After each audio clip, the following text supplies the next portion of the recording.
The film opens with a beautiful scene of the vast open ocean. A pod of orcas, also known as killer whales, is swimming, breaching the waves, and leaping freely.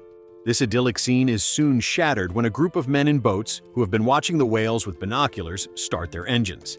The men begin to circle the pod, setting up a net to trap them. One man bangs 2 oars together to frighten the whales and drive them into the net. They had their sights set on a single orca, a young male who becomes separated from his mother and the rest of his family. The whales call to each other, but the young male's family is unable to help him and eventually swims away.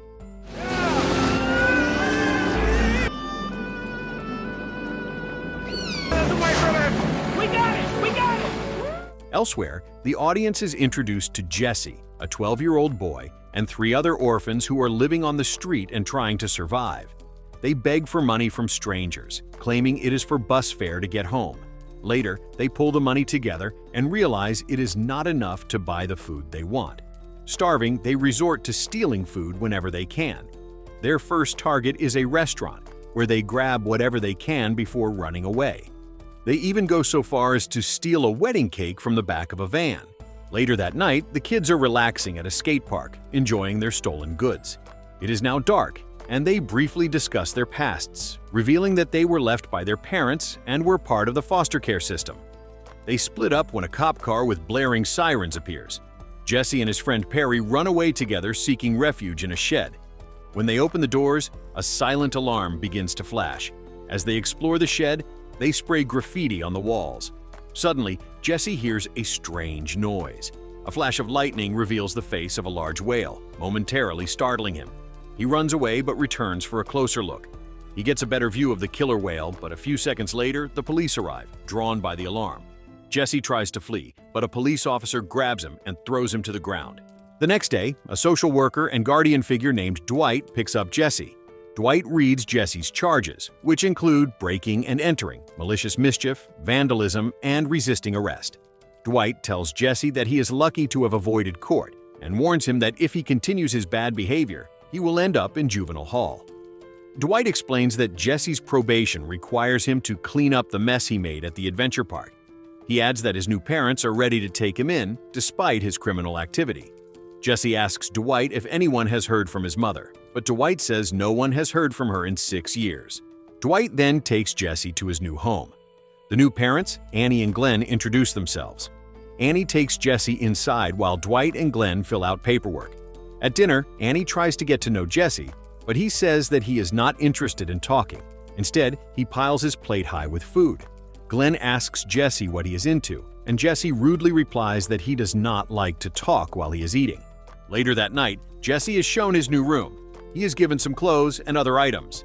After his new parents say goodnight, he sits on the bed and brings out a harmonica, sighing tiredly before beginning to play. The next day, Jesse returns to the aquatic theater to clean up the graffiti as part of his probation. He meets Randolph, the man who owns the whale. Jesse walks into Randolph's cottage without an invitation and begins touching things without permission. He finds a clay sculpture of a killer whale on a shelf. Randolph takes Jesse to the observation room to start cleaning the graffiti. Here, Jesse gets a closer look at the killer whale that had scared him earlier. He goes above ground to get a better look at the whale, and Randolph finds him there. Randolph tells Jesse that the whale's name is Willie. Jesse continues his cleaning job and takes a short break to watch a seal show where he sees a woman performing with 2 sea lions. After the sea lions leave, Willie is led into the enclosure. As Jesse watches, the woman who was training the sea lions, named Ray, introduces herself. She asks him if he likes whales, and Jesse says he likes this one. Ray, an animal trainer and a veterinarian, tells Jesse to be careful around Willie because he does not like anybody and is a special case. Jesse moodily replies, "Who is it?" Later that night, Jesse watches the sunset from his new home.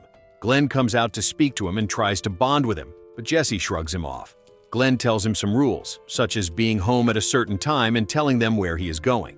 The next day at the aquarium, Jesse plays the harmonica in front of the observation room's glass. Willie seems to like the harmonica and whistles back to him. Jesse goes up to the surface to watch him and laughs when Willie splashes Ray. They talk for a bit, and Ray says she cannot get Willie to perform, noting that he is smart but nasty. Jesse says he likes Willie. Ray asks for his help, and they sort through the fish, separating the good ones from the broken ones. Jesse asks more questions about Willie, and Ray tells him how much Willie likes salmon. That night, Jesse sneaks out of his room and sits by the pool's edge playing his harmonica. He gets spooked when the lights turn on and runs away to hide, but he slips and falls into the pool. Randolph appeared, looking around the area, but left after seeing nothing out of the ordinary. Under the water, Jesse was singing after hitting his head. Willie swam over to him, carefully lifting him out of the water and gently pushing him to the edge of the pool. Jesse woke up, coughing up water, and realized the whale had just saved his life. Later, Randolph told Jesse there was something special about the boy, noting that it was odd that Willie had not eaten him. Jesse, annoyed, asked why everyone had a problem with Willie. Randolph explained that the whale did not like visitors in his tank. Jesse said he only came to say goodbye since his job was almost done. While looking at the clay orca model, Randolph told Jesse that Willie would only look at him. Afterward, Randolph drove Jesse home, and Jesse had to explain to his adoptive parents why he was wet. Annie was alarmed to hear that he had fallen into a whale tank, but Jesse assured her that he was fine. Randolph introduced himself to Glenn and Annie and asked if they would allow Jesse to work at the aquarium. They agreed, as long as Jesse promised not to sneak out of the house again. Jesse also agreed, but reminded Glenn before heading inside that Glenn was not his dad. The next morning, Jesse visited the aquarium and overheard an argument between Ray and a businessman who only wanted Willie to perform and make money. The man was the park owner, so he called the shots. Later, the evil businessman talked business and noted that the whale was still not performing. One of them mentioned insurance, and the other said the whale was worth more dead than alive. They continued to talk about money, saying how expensive it would be to expand Willie's pool, and that they would not do it unless the whale made them money. Jesse got some fish for Willie and went to visit him in his tank. He threw the fish into the pool, but instead of eating it, Willie brought it back to him like a dog playing fetch. Jesse was able to hand-feed Willie without getting his hand bitten off. He gave Willie more food and petted the whale for the first time, noting that he felt rubbery. As Jesse was about to leave, promising to feed him more fish later, Willie began to follow him. Willie waved to Jesse with one fin, then the other, and began playing with Jesse, following his commands. You do it with the other arm? Yeah?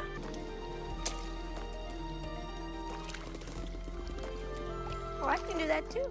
Randolph, who had been going about his business, saw this and called Ray over to watch. They were both amazed as Willie slowly turned in circles for Jesse and even stuck out his tongue. Ray approached and asked Jesse to feed Willie, which he did. Ray then tried to feed him, but Willie splashed her instead. Ray explained that Willie did not like her because of all the medical tests she had done on him. She then explained that killer whales live in pods and that some of them stay together their whole lives. She also told Jesse that she hoped to work on the ocean again someday. Jesse asked about Willie's collapsed fin, and Ray explained that it was because he was in captivity, constantly swimming in circles instead of straight, as a wild orca would. Ray told Jesse that Willie would not get a larger pool until he made more money by performing. She then began to teach Jesse how to train Willie while Randolph watched. She told Jesse that orcas love to be petted and that over time Jesse would learn to read them. Later that night, Jesse enthusiastically told Annie about whales and the story of orcas Randolph had told him. He went to bed happy, with the clay model of the orca by his bedside table. The training continued, and their bond grew. Jesse played hide-and-seek with Willie, fed him salmon, and petted him more. Willie slowly began to learn and listen to Jesse's commands. Jesse was even able to swim with Willie, sitting on his back and surfing on him. Eventually, the two trusted each other enough for Jesse to be able to pet Willie's tongue. Ray smiled at them, thinking there might be hope for Willie after all.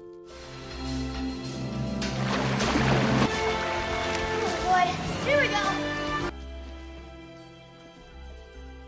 Later, Jesse visited Glenn at his job at a car repair shop. They talked briefly, and Jesse mentioned his mother again, saying he believed she would still come back for him someday. Glenn said he did not believe she would. Jesse got angry and stormed off, coming home late. Annie and Glenn argued, and Jesse got upset, throwing a baseball out the window. The two parents rushed upstairs to find Jesse on the bed. He said he was scared because he did not want them to fight. Annie and Glenn told Jesse that they would always be there for him no matter what, which made him feel a little better. The next day, Jesse bought Willie a big salmon with his own money instead of stealing it.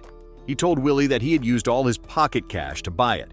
His friend Perry offered him a job in Sacramento, but Jesse turned him down, choosing to stay behind with Willie. After Perry left, Jesse talked to Willie about family, saying how much he missed his mom, but still believed she would come back for him. Jesse kissed Willie, rested his head on him, and told him that he loved him. Shortly after, the evil businessman came to watch Willie perform, wanting to see if he was ready. Willie listened to Jesse's commands, played with a ball, swam around, waved, and dramatically jumped out of the water. Everyone, especially the businessman, was impressed, thinking only about money. They asked Jesse if he could make Willie do all that again. He said yes. The two men left, saying that things were back on track and talking more about making money. It's just to set up a show. So what? We let the... Yeah. Yeah. that again. However, when the day of the performance arrived, things did not go as planned. A huge crowd was ready to see Willie do his tricks, but the whale was scared by the noise, the cheering, and the children banging on the glass of the observation deck. Willie did not listen to commands. He was stressed and did nothing. He just stared at Jesse before swimming away. The crowd began to get annoyed and louder. Upset, Jesse ran off. One of the evil businessmen, seeing a leak in the tank, got a deviously cunning plan. Meanwhile, everyone tried to comfort Jesse, but he was not listening to Annie or Glenn. He would not even listen to Dwight, instead snapping back at him that he did not want to be there and that he wanted to find his mother. Dwight reminded him of the day his mom abandoned him and said he had two people who cared for him, Annie and Glenn, who were waiting nearby. However, Jesse only snapped back at Dwight before running away. He looked at the card his friend Perry had given him, thinking about following him to Sacramento instead of staying with Willie. Annoyed with Willie, Jesse went to visit him and asked what had happened earlier. Willie began to cry, making the same awful noise as before. Jesse said goodbye to Willie, telling him he was leaving for California. As he walked away, he heard more crying, but this time it was coming from outside the walls, toward the sea. Jesse climbed the wall to look out at the ocean and saw a pod of orcas, Willie's family. Jesse turned back toward Willie's pool and saw a flashing light under the water. He ran to the observation deck and saw that Willie's tank had been deliberately opened and was leaking water everywhere. It was the bad guys. They had made a hole in Willie's tank. Jesse ran to Randolph's cottage, banging frantically on his door. They decided the only thing they could do now was to free Willie. The tank was beyond repair, and if Willie did not have water, he would die. Jesse told Ray of their plan, saying that the bad men were trying to kill Willie and that Willie missed his family, which was why he had been acting up. Not knowing what else to do, Ray agreed to help him get Willie back to his family. Ray turned on the water to slow down the sudden drop in the water level, but the glass in the observation deck, which had not been damaged before, broke, and the water level dropped even further. To encourage Willie to swim into the net, Jesse jumped into the water with him. Willie allowed himself to be lifted by the crane. Jesse sat on his back, patting and reassuring him, saying that everything would be all right. Willie was gently lowered by the crane onto the back of a trailer in the parking lot. Ray told Jesse that Willie had been moved before and would be fine as long as he stayed wet. Randolph asked how they were going to move him, and Jesse came up with the idea of stealing Glenn's truck.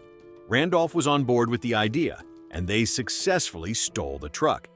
They drove back to the parking lot, attached the trailer to the truck, and decided to head to the marina, which Ray said was the only ocean access for miles. She said they would have to take the back roads to avoid attention. Having realized that both the truck and Jesse were missing, Glenn used his radio to try to contact Jesse and the truck. At that time, Jesse was outside with Willie, hosing him down. He sat with Willie in the trailer while Randolph and Ray drove, taking the least conspicuous path. The evil businessman heard that the whale had been stolen and was mad because, as he put it, they did not have theft insurance on the whale. Randolph and Ray reached a roadblock and realized they had to turn around. As Randolph was reversing, the trailer slipped and slid down a slope. Ray and Jesse yelled at Randolph to stop the truck. Meanwhile, Annie and Glenn were looking for Jesse and the stolen truck, and Glenn asked the police about the truck. The trailer was stuck on the slope, and they admitted that they needed help.